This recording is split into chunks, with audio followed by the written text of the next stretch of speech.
তেওঁলোকৰ দুটা chicken neck আছে আমাৰ ভাৰতৰ এটা চিকেন নেক আছে আৰু বাংলাদেশৰ দুটা চিকেন নেক আছে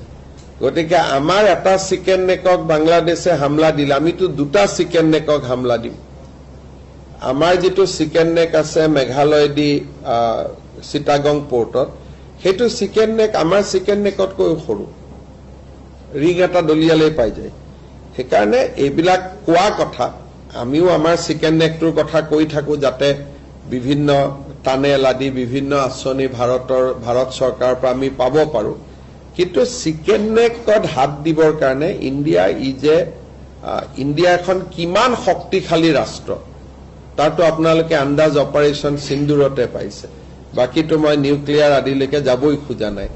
বাংলাদেশে মিনিমাম 14 বাৰ মান জনম ল'ব লাগিব যে ভাৰতৰ কিবা হাত দিয়াৰ কাৰণে গতিকে বাংলাদেশক ইমান গুৰুত্ব দিয়া কথা নাই ইটস এ স্মল কান্ট্ৰি আৰু